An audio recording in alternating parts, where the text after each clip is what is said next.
Now, every year in July, we celebrate Disability Pride Month to recognize both the achievements and the struggles of those with disabilities. Award-winning recording artist Lachi is legally blind and has made waves as a musician and leader who celebrates her disabled identity. Here's a bit of her song titled "Lift Me Up."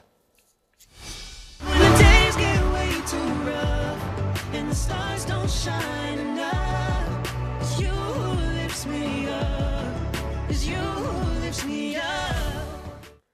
Now, Lachi isn't just a musician, though. She's also the CEO of a group working to make the music industry more inclusive.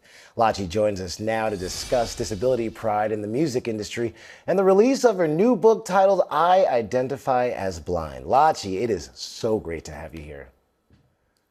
Hey, Ike, thank you so much for having me, and happy Disability Pride Month. Yes, happy Disability Pride Month. First, tell us a little bit about your music, which often highlights the struggles of a person with disabilities. What do you hope listeners take away from this? Yeah, so what I love to do with everything from my music to the stories I tell to my fashion and the way I kind of move about the industry as it pertains to music is to showcase that disability is not just about deficit. In fact, disability is actually about the resilience and the adaptability and the problem solving that folks have navigating the world a little differently. And it's such a difficult topic for some folks to be able to really get, especially in mainstream society. So, what I really love to do is use compelling art, compelling lyrics, and talk about this in a way modern mainstream masses can really understand.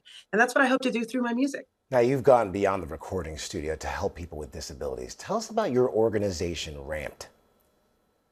So RAMP stands for Recording Artists and Music Professionals with Disabilities. And when I first started in the industry, I was sort of alone, sort of doing things on my own. And as I got into bigger and better rooms and better studios, I recognized that I wasn't able to do my best if I kept my disability as hidden as possible and wasn't accommodating myself. And so I began to advocate for more access. And that's when I realized I can't be the only one doing this.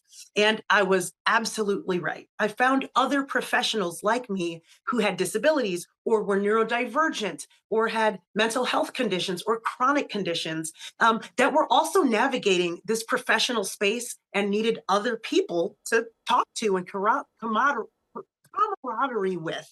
And that was why we founded Ramped, in order to equip the music industry with the tools needed to support folks with disabilities navigating the space, and also to bring opportunity and career authority to folks like myself who just want to be able to make money and do what they want, create beautiful art while not having to mask. Having that collaboration for you must have been such an illuminating experience. I can only imagine. So, what do you want people to know about disability pride and disability culture? Sure. Disability culture is, a lot of times when you say the word, folks think of compliance or they may think of legal hubbub or grievance. But when we think of other cultures, we think of language and food and art and music and fashion. And disability culture has that as well. Disability culture is the music and the art that comes from our different minds and bodies and the perspectives that we share and the heroes that we have, like Judy Human, who helped bring about the ADA, which is what we celebrate this month, Disability Pride Month. And something that folks really ought to know is that everyone interfaces with disability, whether you have a disability or a neurodivergence yourself, or whether you have a kid or a grandparent, or whether you had something temporarily. This is something that affects you yourself. And so I feel like instead of everyone being so afraid of it, so afraid to talk about it, and always avoiding it, that we should find pride in it because this is something that affects all of us. And one last thing, 1 in 4 Americans have some form of disability. That's about 27 to 28%. So this is something that affects so many of us, and we absolutely not only should be talking about it, but celebrating it. Lachi, author of "I Identify as Blind," coming out in January. Thank you so much. Thanks for having me.